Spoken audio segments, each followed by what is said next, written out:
Bueno, esta es una presentación que no es muy usual porque trata un poco de explicar las tendencias de los productos de la agricultura familiar, que son básicamente los productos de la pequeña agricultura, lo que en décadas anteriores hemos llamado tradicionalmente pequeña agricultura, que se orienta principalmente al mercado nacional, ¿no? Y algunos productos también al mercado internacional, de los cuales también vamos a hablar más adelante.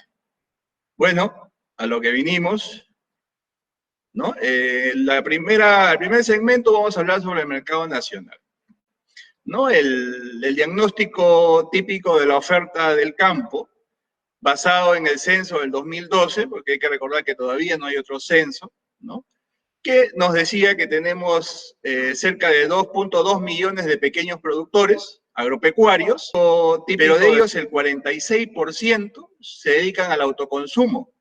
Es decir, solo el 54% de los pequeños productores está dentro de lo que se llama agricultura comercial, que le vende al mercado nacional o que le vende algunos pocos a la industria o algunos pocos que se articulan al mercado internacional. Es decir, cerca de 1.2 millones de pequeños agricultores, básicamente es lo que hacen el agro comercial en el Perú y básicamente orientados al mercado nacional, ¿no? Como sabemos, el Perú tiene 1.28 millones de kilómetros cuadrados. Hay que recordar que un kilómetro cuadrado son 100 hectáreas. Es por eso que el territorio peruano tiene 128 millones de hectáreas como tamaño. De esos 128 millones de hectáreas, el mismo censo del 2012 nos decía que tenemos 38 millones de hectáreas agropecuarias. La mayoría son pecuarias destinadas al pastoreo, a la ganadería, que son 31 millones, y 7 millones son las hectáreas agrícolas. Si esas hectáreas agrícolas le restamos las áreas que están en descanso, porque en la sierra, recuerden, hay esa rotación, hay que descansar, hacen descansar la tierra, solo nos queda 4 millones de hectáreas. Si a esos 4 millones de hectáreas agrícolas le quitamos el riego por secano, solo nos queda 2.5 millones de hectáreas bajo riego permanente, es decir, la que tienen agua segura. Es decir, estos 2.5 millones son lo que hacen prácticamente el agro comercial en el Perú, enfocado principalmente al mercado nacional, ¿no? Si nosotros comparamos ese censo del 2012 con el anterior censo de 1994, es decir, 18 años atrás, esa superficie bajo riego solo era 1.7 millones de hectáreas. Es decir, en 18 años hemos aumentado casi 800.000 hectáreas bajo riego. Es decir, cada año más o menos se incrementa 50.000 nuevas hectáreas bajo riego. Es decir, se le da agua o se asegura agua a 50.000 nuevas hectáreas cada año. Ese es un dato importante, ¿no? Porque son 50.000 nuevas hectáreas que van a sumar a la oferta productiva del campo. Eso es importante tenerlo, porque 50.000 nuevas hectáreas de 2.5 millones es más o menos 2%. A veces con el agua segura ya se puede hacer 2 campañas en el año o se mejoran las campañas que se hacían, ¿no? Es decir, la productividad de esas 50.000 hectáreas que se aumenta cada año mejora, ¿no? Y eso permanentemente. Cuando hablamos de ingresos de productor, no, esto es lo típico, el ingreso depende de la cantidad que tanto produces por el precio que te paga el mercado. La cantidad es una variable de la productividad y el precio obviamente depende del mercado, ¿no? ¿Qué elementos abonan o suman a la productividad? Obviamente si tengo agua, como lo decía, te da mayor productividad, el agua segura, el agua óptima. Semillas mejoradas, semillas certificadas, semillas autorizadas, obviamente te mejoran la productividad. La tecnología, que es el saber producir, obviamente te mejora la productividad. La asistencia técnica, que alguien te pueda asesorar, ¿no? Guiar en el cultivo, en la crianza, obviamente te mejora la productividad. Una adecuada post cosecha que te evita que haya mermas, obviamente te mejora la productividad en números. El capital, tener capital para invertir, obviamente, comprar los fertilizantes, los insumos, te va a mejorar la productividad, el financiamiento, lo mismo, si no tengo capital, bueno, voy a una entidad financiera, también abona a que haya una mejor productividad. El mercado, obviamente, depende de la oferta y de la demanda, el punto de equilibrio entre la oferta y la demanda. Si hay una logística apropiada, obviamente los retornos en chacra, los precios en chacra van a ser mejores, es decir, si hay mejores carreteras, si hay mejores vías de comunicación, los precios en chacra van a ser mejores. Y la intermediación, obviamente, mientras más corta sea la intermediación, los precios en chacra van a ser mejores, ¿no? Este es un escenario de la productividad. Vamos a analizar la papa blanca, porque a veces se cree que la productividad lo es todo, ¿ya? Veamos este cuadrito, hay 3 escenarios ahí, un productor de papa que puede producir hipotéticamente 100.000 kilos, es decir, 100 toneladas por hectárea, un productor de los actuales, de los buenos, que producen 50.000 kilos o 50 toneladas por hectárea, y un productor, digamos, un comunero de una zona altoandina que puede sacar 6 toneladas por hectárea. Primero, el tercer caso, ¿ya? El productor que saca 6 toneladas por hectárea. Bueno, este productor básicamente invierte lo mínimo porque los riesgos son altos, ¿no? A veces nos pasa que va el ingeniero de Lima y le dice a este productor que saca 6 toneladas por hectárea, oye, ¿por qué no usa semillas certificadas? ¿No? Y el productor obviamente por lo general no contesta, pero dentro de sí piensa, ¿no? Oye, mira, quieren que yo compre semillas certificadas, para empezar no tengo plata, y segundo, no sé si va a llover, ¿no? Hay mucha papa que se hace por secano, las lluvias son un tema algo complicado, ¿no? A veces se adelantan, a veces se atrasan. Yo experimenté una experiencia, hicimos un emprendimiento en la meseta del Canipaco, allá en Junín, ¿no? Estamos sembrando una brásica, en octubre más o menos, empezaron las lluvias, el terreno se mojó, estaba húmedo, apto para hacer 21 posiciones, tuvimos que conseguir un tractor grande, 180 caballos, porque en la altura la potencia, ustedes saben, disminuye, ¿no? Entonces, espectacular, llevamos la sembradora, el tractor, empezamos a sembrar, la brásica se siembra a medio centímetro del suelo nomás, y espectacular la siembra, sembramos, creo yo, cerca de 500 hectáreas, la meseta del Canipaco es espectacular, es una mesa, ¿no? Y cuando esperábamos las siguientes lluvias, lo que veíamos es que llovía en todos los cerros vecinos, menos en nuestra meseta, ¿no? Era una cosa caprichosa, una cosa curiosa, y esas cosas se dan. A veces llueve en el cerro del vecino o en la chacra del vecino y no llueve en tu chacra, ¿no? Entonces, cuando los economistas ven los ratios de productividad y dicen, pero ¿cómo la sierra produce tan poco? Oye, produce tan poco, primero porque no tiene el agua segura, y segundo, pues, ¿cómo le vas a decir compra fertilizantes, invierte en tu cultivo si no sabe a cuánto va a vender?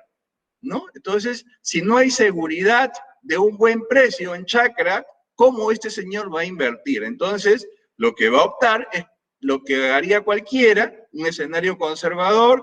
Oye, invierto lo mínimo, utilizo mi misma cosecha para sacar semilla, bueno, yo trabajo ahí, básicamente a veces tengo que hacer aplicaciones porque la papa, así sea en las alturas, no se salva de las plagas, tengo que hacer algunas aplicaciones, ¿no? Saco mis 6 toneladas. Para sacar mis 6 toneladas, invertí 3.000 soles, más o menos buena parte de eso es mi medio jornal mensual, porque yo mismo trabajo ahí, y mi costo de producción unitario sería 50 céntimos por kilo, ¿no? Normalmente vendo a 60 céntimos, ese es el precio normal en chacra promedio, digamos, de los últimos 10 años, y mi ingreso sería 3.600 soles y mi utilidad sería 600 soles, ¿no? Aunque utilidad entre comillas, porque también hay un ingreso ahí que el mismo productor trabajó en la chacra y un medio jornal mensual que recibe, ¿no? Después tenemos el caso del medio, ¿no? El que saca 50 toneladas por hectárea, digamos un buen productor de Huánuco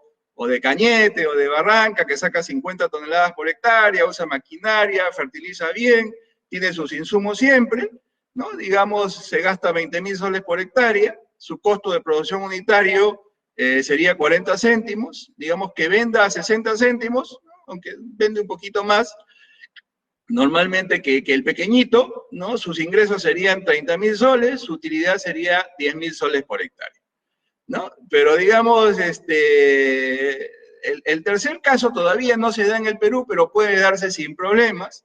Digamos, ustedes están en Nepeña, como CEDIR, digamos, ahí estaba, ¿qué agricultor que siembre con riego tecnificado? Bueno, los Crucillat, no sé si seguirán sembrando. Bueno, su vecino Mario Salazar de Chavín dirá, oye, pero bueno, yo quiero hacer papa como los europeos, como los holandeses, 100 toneladas por hectárea. Bueno, riego por goteo, ¿no? Hago mi tendido, siembro mi papa, me gasto 30.000 soles por hectárea, saco mis 100 toneladas en arena la papa sale espectacular, buen tamaño, buena forma, pocos hoyitos, mi costo de producción unitario sería 30 céntimos por kilo, digamos que venda 60 céntimos, aunque vendería un poco más, ¿no? Por la ubicación, ¿no? Y mis ingresos serían 60.000 soles por hectárea y mi utilidad sería 30.000 soles por hectárea. Hasta ahí todo bien, se ve pues que la productividad reduce el costo de producción unitario, ¿no? 50 céntimos para el pequeñito, 40 céntimos para el mediano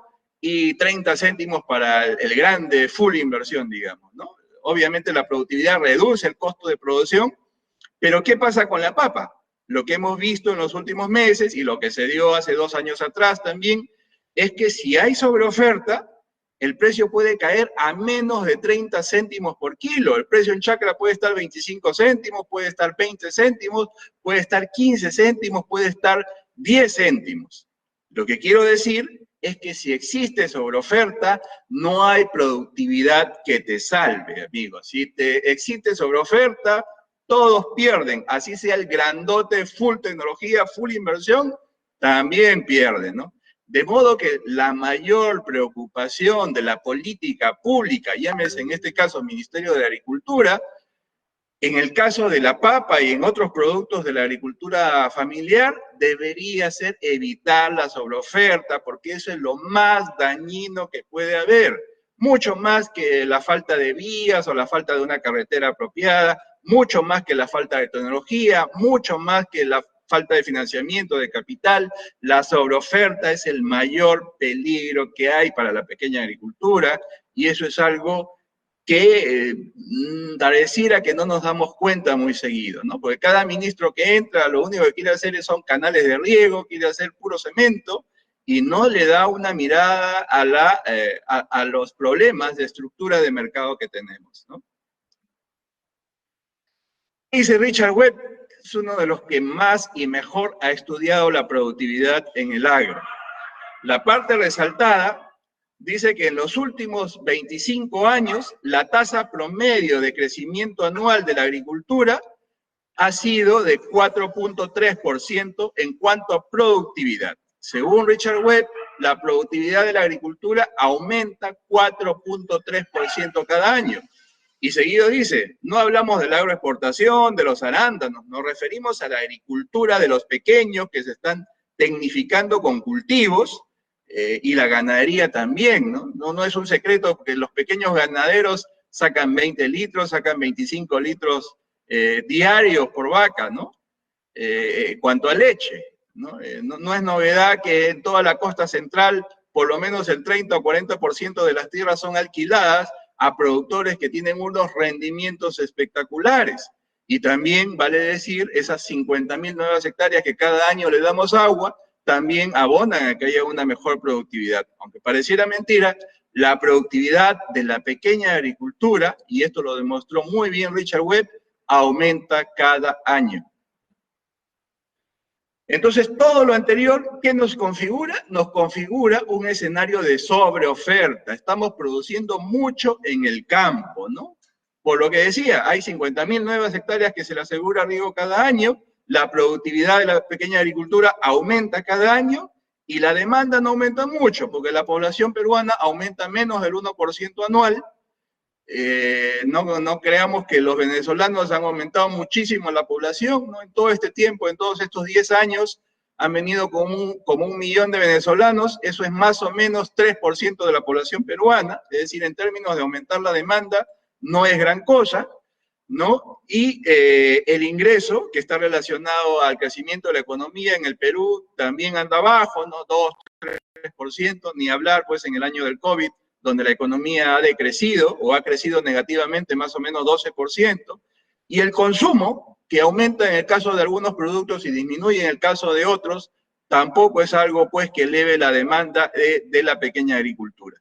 De modo que todos los gatillos de la oferta están aumentando de manera importante y los gatillos de la demanda no crecen de manera importante, ¿no? Esto hace que cada año haya más sobreoferta del campo, ¿no? Esa es la hipótesis que yo sostengo hace como 5 años y es algo que lo vengo viendo cada año cómo vamos sintiendo los efectos, ¿no? Nos dice el Ministerio de Agricultura con su marco orientador de cultivos, ¿no? Porque siempre pedíamos un poco que haya una herramienta de planificación de cultivos. El Ministerio de Agricultura lo está trabajando más fino y ya está sacando un marco orientador de cultivos, digamos, más preciso para tratar de orientar las siembras, ¿no? Ese cuadro lo publicaron en el 31 de julio del año pasado.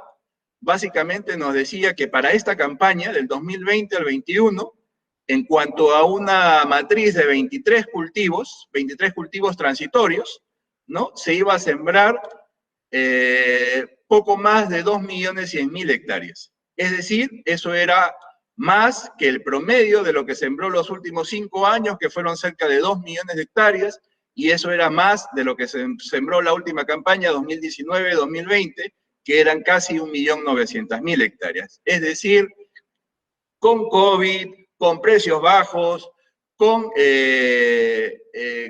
sequía, porque el año pasado ha sido algo seco, ¿no? Se esperaba sembrar mucho más, o más, ¿no? 100.000 hectáreas más o menos, del promedio de los últimos 5 años, y cerca de 200.000 hectáreas más de lo que se sembró la campaña anterior, ¿no?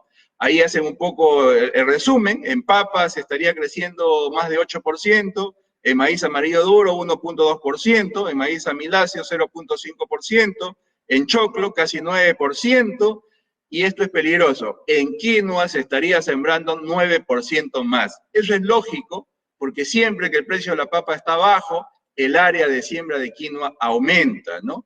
Y ese 9% más, que yo creo que va a ser un poquito más inclusive, se va a reflejar en menores precios en chacra para la quinoa a partir de abril de este año, ¿no? A partir de ahí vamos a ver que los precios en chacra van a ser mucho menores que los precios que se recibieron el año pasado.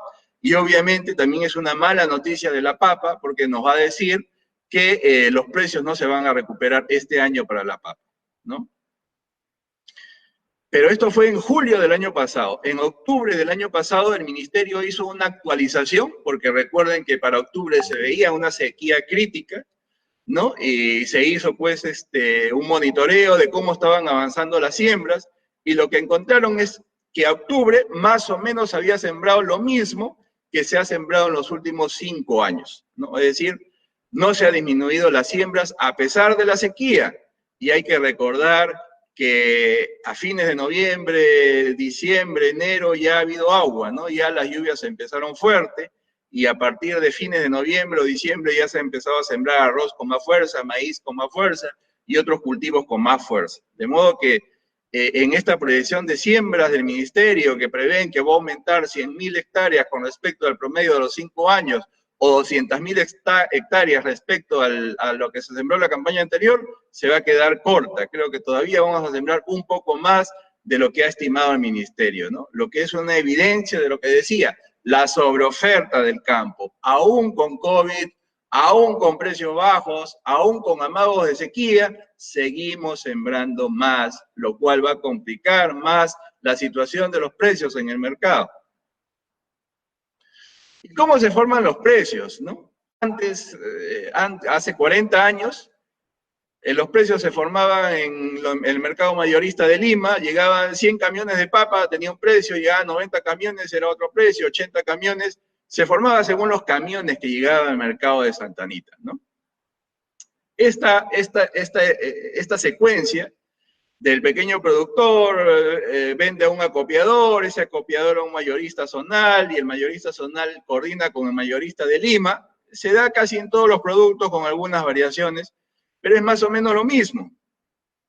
El pequeño productor alimenta con oferta al acopiador, el acopiador alimenta con oferta al mayorista zonal, y el mayorista de Lima, según la oferta que le van avisando, ya no llega el camión, sino que le avisan por celular o le avisan por el WhatsApp, va a salir tanto, va a salir tanto. Con eso, el mayorista forma el precio cada día. Es decir, ya no se forma según los camiones que llegan al mercado, sino las intenciones de oferta que le llegan al celular al mayorista. Es decir, se forma en la nube, se forma el precio mayorista para los productos del campo actualmente en el Perú, ¿no? Y según eso, pues ya viene el precio, ¿no? El precio para el mayorista local, el precio para el acopiador, cada uno se queda con su alita, el transportista, y al final el pequeño productor pues recibe el saldo, ¿no? Entonces, el precio se está formando según la oferta que se va dando cada día en el campo, ¿no? Porque ya esa información llega en tiempo real a Lima y con eso es que se forma el precio. Ya no, ojo, ya no con el producto que llega al mercado de Santa Anita o el mercado de productores. ¿Cómo está la tendencia en precios del campo? Bueno, lo que he podido encontrar en el SISAP, que es el Sistema de Información de Precios del Ministerio de Agricultura, el tiempo más antiguo que da la información es el año 1997, es decir, hace 23 años. Hace 23 años, primero veamos la última columna que dice salario mínimo. El salario mínimo era 345 soles. De ahí aumentó a 4.10, aumentó a 5.30, 7.50, 8.50, 9.30, y a finales del año pasado se le dio un aumento pues a los trabajadores del campo. Prácticamente el salario mínimo en el campo está 1.200 soles. Es decir, en 23 años el salario mínimo ha crecido más de 3 veces. Se supone que los precios del agro debieron crecer más o menos esa proporción, por 3, un 300%.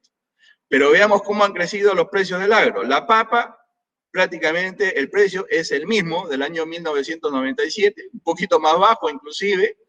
El arroz, no tenemos información del 97, pero tradicionalmente era ese 1.6 por kilo. De ahí ha dado un salto a 2.20, ¿no? Eso es básicamente porque hemos limitado la importación del arroz asiático, que es el arroz barato, por temas de sanidad, hemos limitado esa importación y ahora la referencia de la importación del precio del arroz que marca el precio en el mercado nacional es del arroz uruguayo, ¿no? Es por eso que es un poco más alto. Y el arroz, digamos, tiene una estabilidad de precios por encima de 2 soles. Eso es muy bueno para el arroz, eso hay que mantenerlo, hay que defenderlo. Este arroz asiático, además de ser mala calidad, además de traer complicaciones desde el punto de vista sanitario para los cultivos, destruye los precios internos para el mercado nacional, para el productor arrocero, y eso hay que mantenerlo, ¿no? O sea, no venga por ahí el MINCETUR o no venga por ahí Relaciones Exteriores a negociar tratados o acuerdos de libre comercio con países asiáticos y nos metan ahí el arroz, y eso nos va a destruir completamente, ¿no? El camote sí es un producto que ha subido de precio más de 3 veces, más o menos siguiendo la tendencia del salario mínimo, es decir, en camote sí estamos bien. En cebolla roja el precio básicamente es el mismo de hace 23 años. En papaya selva ha subido, sí ha subido, casi 70%. Eso es porque el virus pues, del anillo de la papaya ha destruido buena cantidad de plantaciones, es decir, un poco ha regulado la oferta. El virus ha regulado la oferta. Y el zapallo macre, que es un zapallo que se produce mucho en la costa, ha subido cerca de 50%, pero muy lejos del 300%, del más de 300% que ha subido el salario mínimo, ¿no? Es decir, en conclusión, los precios del campo, lo que digo en los últimos años, están rezagados completamente. Tenemos los mismos precios de hace 20 años en promedio y eso es complicado. Y hay que corregirlo. La papa blanca que llega al mercado mayorista de Lima, ¿cómo se comporta? ¿No? Ahí empezamos desde junio del 2018, ¿no? El precio era 0,71 por kilo, este es precio mayorista. Ese mes entraron 29.000 toneladas y un promedio diario de 968 toneladas. Vean la columna de toneladas por día. Básicamente los ingresos al mercado mayorista de Lima, el de Santa Anita, son de 900 a 1.000 kilos más o menos diarios. Nótese que eso se ha mantenido, pero el precio ha variado de manera importante. Ha sido 0,91, 0,77, 1,36, 1,47. Cuando la cantidad no ha variado mucho. Eso es por lo que le decía antes. El precio ya no se forma en Santa Anita. El precio se forma en las intenciones de cosecha que le llega a cada mayorista a su celular, sea por llamada, sea por mensaje, como fuera, ¿no? El precio se está formando fuera del mercado, se está formando prácticamente en la nube, ¿no? Es por eso que no tiene ninguna relación el precio mayorista con los ingresos al mercado mayorista de Lima en este momento. Si vemos cómo estuvo la papa el siguiente año, ¿no? Nótese que el precio se empieza a caer en diciembre del 2019, es decir, antes de que llegue la cuarentena, porque la cuarentena por el COVID fue en marzo del 2020. En diciembre del 2019 ya se cayó el precio mayorista de 1,52 a 1,17 y para enero del 2020 ya estábamos en 0,75. Eso pasa cuando el precio cae en diciembre, enero o febrero, es porque se ha juntado oferta de la sierra con la costa, ¿no? Eso es algo complicadísimo, ¿no? Se junta oferta de papa de sierra con la costa y eso baja los precios y los deja bajo buen tiempo, ¿no? Cuando empieza ya el COVID, la cuarentena, ¿no? El precio no varía mucho. La cantidad que ingresa al mercado mayorista de Lima sí aumenta de manera regular, 1.100, ¿no? 1.300, 1.400 toneladas día, y eso es porque la sobreoferta del campo hizo que el precio baje, y ustedes saben que a menor precio, el ama de casa pues compra más papa, ¿no? Si antes le costaba el kilo 2 soles, y ahora le cuesta el kilo 80 céntimos o 1 sol, ya se compra 2 kilos o se compra 3 kilos, ¿no? Es decir, el precio baja y el ama de casa compra más papa, ¿no? Y eso quiere decir que en cuarentena hemos comido más papa que un año normal, ¿no? No se crea que en cuarentena ha disminuido el consumo.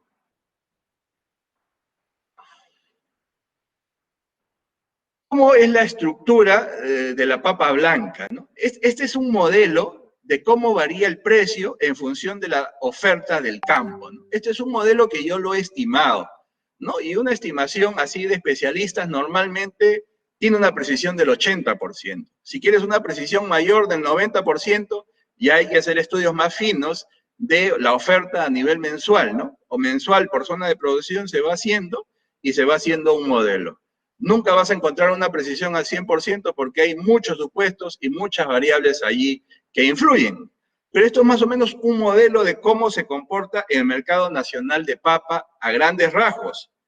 En amarillo van a encontrar una cantidad producida de papa blanca a nivel nacional de 3 millones de toneladas. Cuando producimos 3 millones de toneladas, y hay que decir que buena parte de eso es autoconsumo, ¿no? Nosotros tenemos 700.000 familias productoras de papa y más o menos de esas 700.000, 500.000 son de autoconsumo. Más o menos 200.000 son las que alimentan al mercado nacional, ¿no? Pero digamos, en grandes rasgos, si producimos 3 millones de toneladas, el precio en chacra va a ser 60 céntimos por kilo, ¿no? Si nosotros multiplicamos esos 3 millones por los 60 céntimos, es decir, el valor de la producción de los agricultores sería 1.800 millones de soles. ¿Qué pasa si producimos más papas? ¿No? Que es el escenario que dice hoy. Hoy estamos produciendo más papa. Yo estimo que estamos produciendo 3.400.000 toneladas, no más, ¿eh? Nótese que aquí un exceso en la producción de 10%, de 15%, de 20%, baja los precios muchísimo más. Es por eso que se dice elasticidad de la oferta. Yo puedo aumentar la oferta en 10%, pero el precio puede caer 30%. Puedo aumentar la oferta 15% y el precio puede caer 50%, ¿no? Es por eso la sobreoferta es lo más dañino que puede haber en el campo. Yo estimo que estamos produciendo 3.400 toneladas de papa por año. Es por eso que el precio en chacra más o menos ahorita está 30 céntimos. Si eso se da, quiere decir que el campo está recibiendo 1.020 millones de soles, ¿no? Eso es lo que está pasando ahorita. ¿Qué pasaría, yo digo, si los paperos tuvieran un gremio fuerte, tipo los cafetaleros de Colombia o los productores de miel de maple de Canadá, digamos, al nivel de productores de miel de maple de Canadá, ¿no? Que ellos se ponen de acuerdo en cuánto van a soltar al mercado, cuánto producto van a soltar al mercado. Imagínense que haya un gremio de papa fuerte que diga, mira, cada productor de papa tiene que dejar el 24% de su cosecha, tiene que entregarla al gremio. Nosotros lo recogemos, ¿eh? Vamos de chacra en chacra recogiendo el 24% de la cosecha. Es decir, el agricultor se queda con el 76% de su cosecha. ¿Qué pasaría, no? Ya el gremio, pues, con esa papa, y se la da gratis, ¿ah? Haría alcohol, haría almidón, haría compost, no sé, lo que fuera. El punto es desaparecer un 24% de la cosecha. Para un año normal, estaríamos en ese escenario que dice ideal, produciendo 2.300.000 toneladas al año, el precio sería un sol 30 en chacra, y los productores recibirían casi 3.000 millones de soles. Ese sería el escenario ideal para los productores de papa, ¿no? Producir 2.300.000 toneladas o más, vender un precio en chacra de un sol 30 y recibir el mayor precio, el mayor ingreso que posible, ¿no? No se puede ir más arriba también porque cuando se sube mucho el precio para el consumidor, pues ya el consumidor deja de comprar, ¿no? Y también empieza a venir contrabando de otros países, ¿no? Por eso el punto ideal es que los paperos tienen que apuntar a un sol 30 en chacra. Eso es complicadísimo, ¿no? Porque si esto se logra, ¿no? Y la papa está a un sol 30 en campo, entonces mucha gente va a empezar a sembrar papa y esa estructura se va a romper, ¿no? Entonces eso es difícil de regular cuando solo hay un cultivo de buenos precios. Para que eso funcione tiene que haber varios cultivos de buenos precios en el Perú, de modo que esto se reparte mejor, ¿no? Pero digamos, esos son modelos de comercialización, modelos de cómo impacta la oferta del campo en el precio, ¿no? Es decir, en el año normal, donde el precio está a 60 céntimos, al agricultor le conviene destruir un 24% de esa cosecha, quedarse con el 76%, buscar que el precio suba a un sol 30 y ese va a ser su mayor ingreso, ¿no?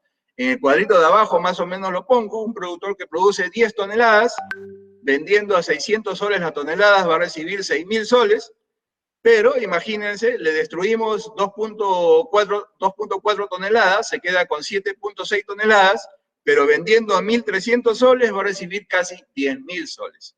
Es decir, desapareciendo papa, sus ingresos van a subir cerca del 80%, ¿no?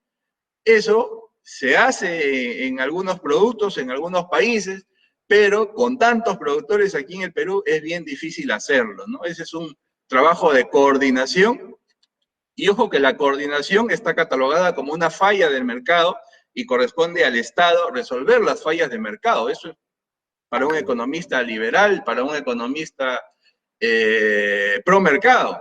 Las fallas del mercado las debe resolver el Estado, y la falta de coordinación de los productores, que son pequeños en este caso, debe resolverlo el Estado de alguna manera, implementando mecanismos que fortalezcan a los gremios, pero que los fortalezcan para el tema técnico, para el tema de evitar esas cosas, por ejemplo, de la sobreoferta, y no para los temas políticos, pues que de alguna manera echaron abajo pues algunos gremios en décadas pasadas, ¿no?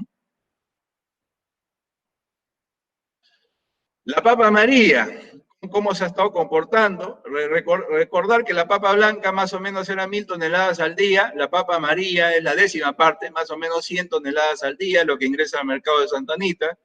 Los precios no dependen de cuánto ingresa al mercado, ¿no? Básicamente ha llegado a 120, 140 toneladas al día, ahora ha reducido a 55 toneladas al día, y los precios más o menos han estado por ahí, ¿no?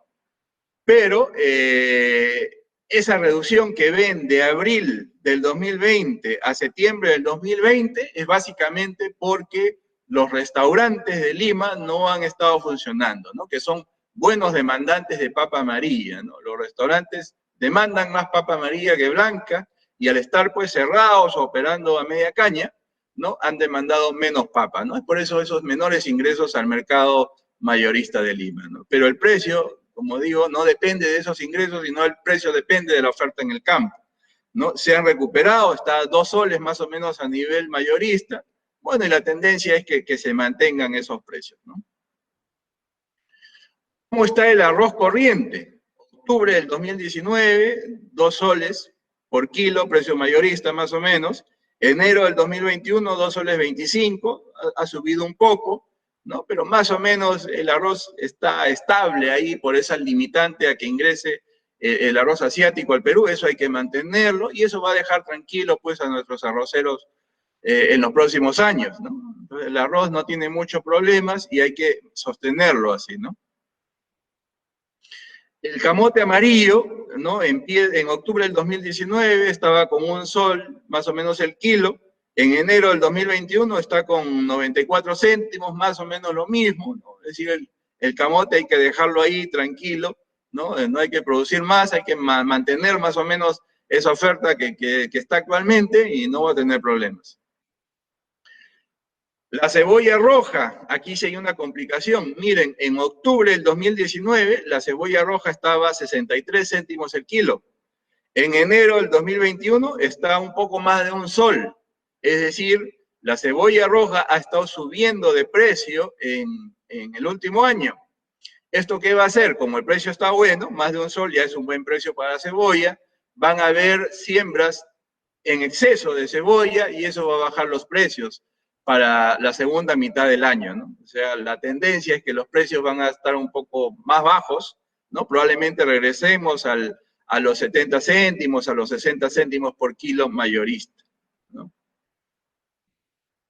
La papaya selva, también en octubre del 2019 estaba a 1 sol 14, y en enero del 2021 1 sol 63. Es decir, a lo largo del año ha estado aumentando el precio, y esto va a hacer que se haya sembrado un poco más de papaya, que no es tan rápido porque es un cultivo que demora algunos meses en producir, ¿no? 1 año por lo menos, pero se va a sembrar un poco más de papaya, ¿no? Siempre hay la limitante de la sanidad, este virus del anillo. En el caso de la papaya no se puede sembrar mucha papaya, pero quizás la tendencia es que en 6 meses el precio empiece a bajar un poquito. Zapallo macre, prácticamente octubre del 2019, 1.35, en enero del 2021, 1.25, más o menos está igual, se está manteniendo, ¿no? La tendencia es que ese precio se mantenga, ¿no? Que no haya más siembras, ¿no? Y no va a tener mucho problema. La leche evaporada, que es un tema apasionante en el Perú, ¿no? El precio del tarro de 410 gramos de leche evaporada en enero del 2020 ha estado 2.78, en enero del 2021 2.87, prácticamente lo mismo. Si lo comparamos con el año anterior, ha subido como 10 céntimos por tarro, no ha subido mucho, ¿no? Y este es un tema muy interesante en el caso de la leche evaporada, ¿no? Porque ustedes saben, siempre está el reclamo de los ganaderos, ¿no? Cualquiera diría que lo ve desde afuera. Bueno, hay que subirle 20 céntimos por litro al ganadero, y el precio pues del tarro aumentará 50 céntimos, ¿no? Y será el consumidor quien ayude un poco al ganadero, ¿no? Eso no es tanto así, ¿no? Porque si el tarro sube 50 céntimos, la gente deja de comprar leche también, ¿no? Hay que recordar que la leche también tiene sus detractores, que algunos dicen que descalcifica, ¿no? Entonces, el consumo, la promoción del consumo de la leche también no es una tarea fácil, ¿no? De modo que yo sí creo que hay un espacio para mejorar el precio al consumidor de la leche, ¿no? Probablemente 3 soles 20, ¿no? Que permita subir el precio al ganadero lechero, ¿no? Pero hay que tener en cuenta también que esto se haga, digamos, con palo y zanahoria, ¿no? Palo, oye, te obligo pues de alguna manera a comprarle al ganadero nacional con legislación, ¿no? Que la leche evaporada sea pues evitar la recombinación, sea con 100% con leche fresca de nuestros ganaderos, pero por otro lado también hay que dar algún incentivo para que no sea el consumidor quien acabe pagando ese exceso en el precio, ¿no? De alguna manera, una parte tiene que pagar el consumidor y otra parte tiene que asumirla el Estado para ayudar a estos 500.000 ganaderos lecheros que tenemos en el Perú. Y hay que tener algo en cuenta en el caso de la leche, ¿no? Si la va bien, ¿no? Porque los insumos, pues, en el caso específico de la chala, el maíz, ¿no? Es un cultivo importante para los peruanos, y si esto funcionaría mejor, el maíz que abastece en chala, que abastece pues a los ganaderos, tuviera más demanda, los ingresos de los agricultores mejorarían también. Por eso la leche es un producto crítico, es un producto que hay que ponerle mucha atención en nuestro país. Entonces, esto ha sido una muestra de algunos productos en el mercado nacional, ¿no? Podría ser para todos los productos, pero obviamente el tiempo no nos va a alcanzar. Pero ¿cuál es la gran conclusión, amigos? Es que necesitamos como país al menos 5 cultivos masivos rentables para el pequeño agricultor, ¿no? Porque si hay un solo cultivo, todos empiezan a sembrar ese cultivo. Si hubieran 2 cultivos, todos empiezan a sembrar esos 2 cultivos. Si hubieran 3 cultivos rentables, todos empiezan a sembrar esos 3 cultivos. Por lo menos tenemos que tener 5 cultivos rentables masivos en la pequeña agricultura, ¿no? Y eso, a mi criterio, debe ser papa, arroz, maíz, que va en relación con la leche, las menestras y la quinoa. La papa, ya lo dije, necesita un poco organizar esa oferta, evitar sobreoferta, y eso se ordena solo, ¿no? Si hubieran otros cultivos rentables, ¿no? Como la quinoa, ¿no? El 1 va relacionado con la 5, porque si la quinoa tuviera, pues, podríamos duplicar o triplicar el área de quinoa, eso va a reducir las siembras de papa y eso va a ayudar un poco a ordenar la oferta, ¿no? La papa, lo decía, requiere mejor organización. El arroz, seguir evitando el ingreso del arroz asiático y necesitamos un producto financiero para los arroceros, bajarles esos costos de financiamiento que a veces tienen con los molinos, muchas veces, o con los habilitadores. El maíz, que depende mucho de la leche, mejorando la situación del ganadero, vamos a mejorar la situación del maíz, el maíz chala, ¿no? Porque el maíz en grano pues depende del mercado internacional, pero el maíz chala depende del precio que le pagan al ganadero lechero. Es por eso que necesitamos ahí en leche un marco de incentivos y regulación, ¿no? Palo y zanahoria ahí para que se le pague mejor a los ganaderos lecheros y esto favorezca a los productores de chala también de toda la costa peruana, ¿no? Las menestras, que es un producto muy necesario si hablamos de la lucha contra la anemia, hay que recordar la abuela, para la anemia, su menestra, su carnecita, su pescado frito, su huevito frito, es decir, proteína vegetal, proteína animal, y su ensaladita ahí, porque necesita su limón siempre, absorber el fierro vegetal, ¿no? De modo que las menestras sí son susceptibles de tener un programa de compras públicas, ¿no? Ahora que se está haciendo reglamento de este programa de compras públicas, hay que focalizar mucho en las menestras, ¿no? Hay que aprovechar este mecanismo para darle un impulso fuerte a las menestras. Si nosotros pudiéramos tener 2 veces el área de las menestras, que deben estar en cerca de 250.000 hectáreas, y podríamos llevar eso a 500.000 hectáreas, estaríamos reduciendo área de papa, estaríamos reduciendo áreas de otros productos de pan llevar, y mejorando, pues, mejorando esta matriz productiva que tenemos para que no haya sobreoferta, ¿no? O sea, si podemos, incluso sugiero yo, focalizar las compras públicas a las menestras nomás, estaríamos haciendo mucho, mucho por evitar sobreoferta en el campo. Y en el caso de la quinoa, necesitamos, y ahí yo he hecho un proyecto de ley que está en las redes, está a disposición de todos, para que en el Perú toda harina que use la industria de fideos, la industria de pan, la industria de galletas, toda la harina que usemos en casa, tenga por lo menos 3% de granos andinos. Obligando eso, que no es gran cosa, 3%, casi nada, Pero haciendo esto, porque el consumo de harina es enorme en el Perú, vamos a duplicar o triplicar el área de quinoa que tenemos, ¿no?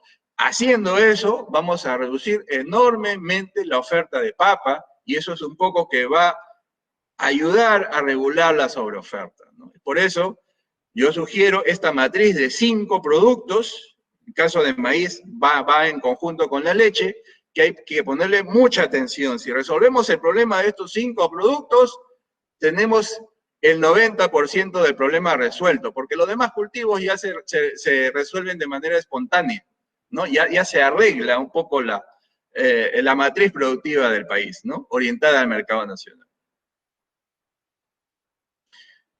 ¿Qué impacto ha tenido el COVID en la demanda?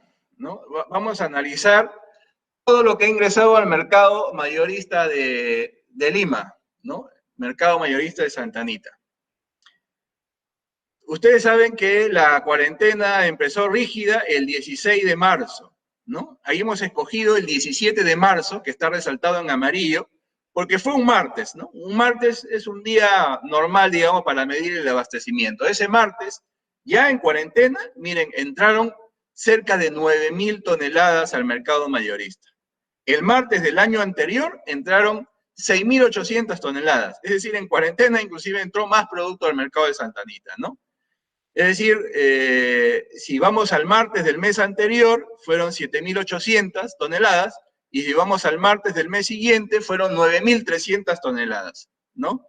La última línea te dice que más o menos el año del COVID, que ha sido el año que pasó, en promedio, los martes al mercado de Santa Anita ha entrado 7.300 toneladas, y el año anterior, sin cuarentena, sin COVID, entraron 6.400 toneladas. Es decir, con cuarentena hemos comido incluso más los peruanos en cuanto a productos del campo, ¿no? Ya, esos economistas que dicen que en cuarentena la demanda se contrae, que disminuye, no hay que creerla a pie juntillas, ¿no? El abastecimiento aumenta más bien cuando estamos en cuarentena, y este efecto de tener limitados a los restaurantes disminuye en algunos casos, ¿no? En algunos casos tiene impacto sobre el pollo o tiene impacto sobre la papa amarilla, pero es muy puntual. En líneas generales, los ingresos al mercado mayorista han aumentado en estas semanas de cuarentena versus los años donde no teníamos COVID. En cuanto a lo internacional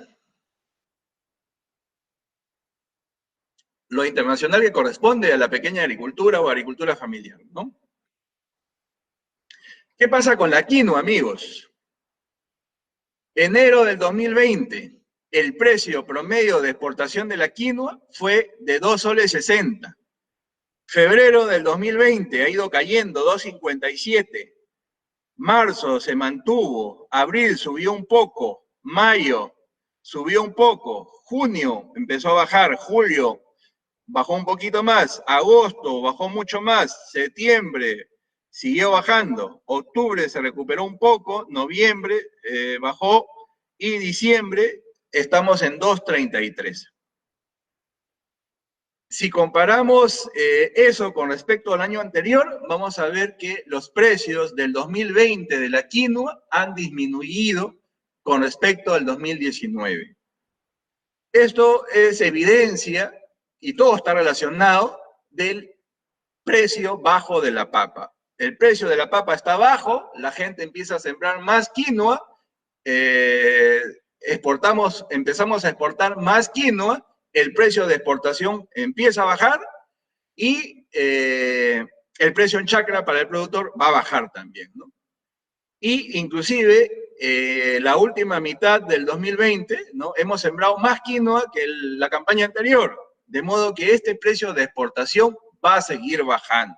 Es por eso que yo hace algunos meses alerté, cuidado, en abril de este año ya vamos a ver que el precio de la quinoa en chacra va a bajar de manera importante, y eso va a golpear mucho al agricultor, porque vamos a tener un escenario donde la quinoa en chacra va a estar en precio bajo y la papa en chacra va a estar en precio bajo. Eso es destructivo para la región andina, ¿no? Esto debería ser alertas, alarmas en cuanto a política pública, y no lo está haciendo porque no estamos mirando los mercados. La importación de maíz amarillo. Enero del 2020, el precio ha estado en 119 dólares por tonelada, y en diciembre del 2020, 248 dólares por tonelada. Es decir, en un año, el maíz ha subido 2 veces, ¿no?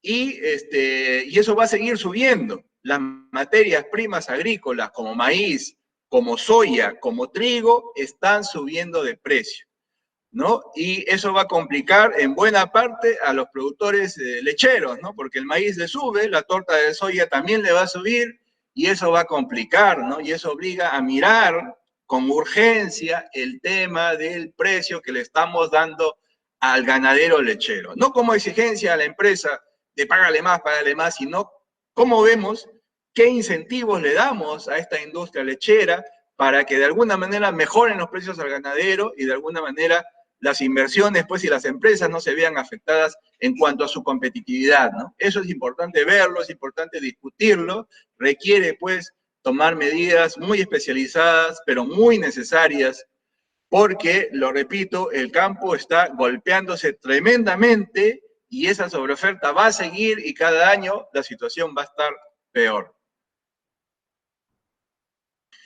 La exportación de palta, que los amigos de CEDIR me pidieron hablar un poco de palta por sus productores de Nepeña, de palta y mango, ¿no? En realidad, la palta, pues, la industria de la palta depende del mercado internacional, estamos hablando de palta Hass principalmente, ¿no? Tradicionalmente, lo que sabíamos todos es que si cosechas en enero o febrero, o en octubre, noviembre y diciembre, vas a tener precios espectaculares por encima de 5 soles en chacra, y eso, 7 soles en chacra sin problema. Eso está cambiando, amigos. Ya la nueva oferta que se viene en los años siguientes de Colombia, o la nueva oferta de países africanos, va a hacer que esas oportunidades de enero, diciembre, octubre, noviembre, ya van a ir desapareciendo en el tiempo, ¿no? Todavía vamos a tener unos 3 años de esas ventanitas interesantes, ¿no? Si Nepeña, pues, sale con palta Hass en febrero o en marzo, todavía tienes precios mucho más interesantes que el pico de Perú, pues, que es de junio, julio, ¿no? O sea, siempre va a ser conveniente adelantarse, si hablamos de las partes altas de Nepeña, la parte yendo para allá, para los Andes, ¿no? Si podemos seguir saliendo en noviembre, diciembre, hay que mantenerlo y sostenerlo, pero no hay que creer que esos precios se van a mantener muchos años, ¿no? En 4 o 5 años esos precios se van a homologar ya a los precios que tiene la costa, ¿no? Y hay que pensar en cómo vamos mejorando productividad, ahí sí, ¿no? Porque tenemos tiempo, ahí tenemos 3, 4 años para irnos ajustando, mejorar productividad, por eso es muy importante el trabajo de asistencia técnica que puede seguir haciendo CEDIR, ¿no? Y hay que ver cómo seguimos creciendo, ¿no? Las zonas productivas de la región andina tienen que tener oferta para que la industria de palta, ¿no? Porque la palta pues se exporta como fresco y también palta congelada o palta en puré, la industria de palta entre a comprar a sus zonas, ¿no? Entre la misma industria, no los acopiadores que nos tienen acostumbrados, sino la misma industria, y eso se va a lograr pues si en tu zona crecen las áreas sembradas, ¿no? Si tienes más oferta, vas a captar el interés de las empresas grandes y eso va a beneficiar la situación en cuanto a precios. El mango, amigos, que ha sido un dolor de cabeza tremendo. Ahora tenemos esta herramienta importante que es el reporte del National Mango Board, ¿no? Que agrupa a todos los importadores de mango de Estados Unidos, que nos dice de manera con mayor precisión cuál es la cosecha semanal que se está dando en los países productores de mango. En este caso, lo que importa la temporada de Perú, que se cruza en parte con México, y parte con Guatemala que está creciendo en cuanto a mango. Nos dice, por ejemplo, que en las últimas semanas hemos estado con 2 millones de cajas. Estas son cajas de 4 kilos, esto es más o menos 400 contenedores, 2 millones de cajas son 400 contenedores, que es lo que está saliendo. Pero miren el reporte, dicen que a partir del 13 de febrero ya los envíos de Perú van a disminuir y México todavía no va a tener salidas de Kent, ¿no? Entonces, los productores de Nepeña tienen una ventanita ahí del 20 de febrero al 20 de marzo, más o menos, para salir. Es su ventana ideal. Si salen después del 20 de marzo, ya olvídense, ya van a tener precios como los precios de Piura. Pero si salen entre el 20 de febrero y 20 de marzo, es su ventanita ideal para salir este año, y eso hay que tenerlo muy en cuenta, ¿no? A veces se cree, pues, que mientras más me retraso, es mejor, ¿no? Pero si México empieza con su Kennedy, empieza con fuerza, como lo dice este reporte, a partir del 20 de marzo, la situación se va a complicar para esa fecha. Entonces recuerden, del 20 de febrero al 20 de marzo es la mejor época para salir en cuanto al mango Kent. Bueno, amigos, llegamos al fin de la presentación, cumpliendo el tiempo reglamentario. Y quedo pues aquí para las preguntas, de ser el caso, responder cualquier inquietud. Les agradezco mucho su atención. Siempre es un gusto hablar de la pequeña agricultura. Es un tema muy complicado, es un tema bastante difícil, ¿no? Yo siempre he dicho, un ministro de Agricultura tiene que ser un 25% agrónomo, un 25% agrícola, un 25% economista y un 25% marquetero. Porque si solo eres agrónomo, vas a estar pensando pues en el manejo integrado de plagas, vas a estar pensando en las semillas, ¿no? Vas a estar pensando en las labores culturales. Si solo eres agrícola, vas a estar pensando en el riego, en el cemento, solo en el agua. O en la mecanización. Si solo eres economista, vas a decir que la pequeña agricultura no es viable, que acá lo único viable es la agroexportación o las empresas grandes y los demás no existe. Y si eres marquetero, te la vas a pasar promoviendo el cultivo de frutas y verduras y la gente sigue comiendo su hamburguesa, ¿no? De modo que hay que tener un poco esa combinación de esas capacidades para entender a la pequeña agricultura peruana, que es bastante compleja, es bastante difícil de entenderla. Mucha gente no entiende cómo es que si los precios están bajos, la gente sigue sembrando y sigue sembrando más.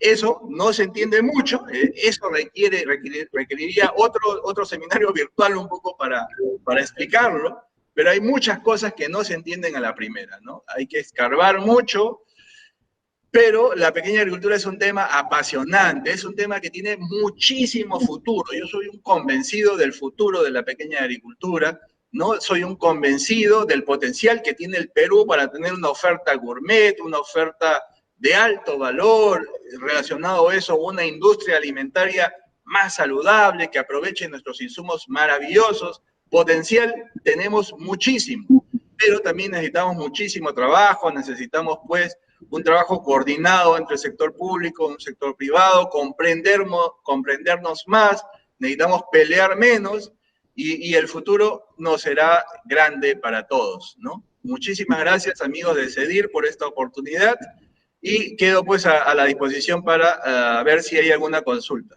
Gracias.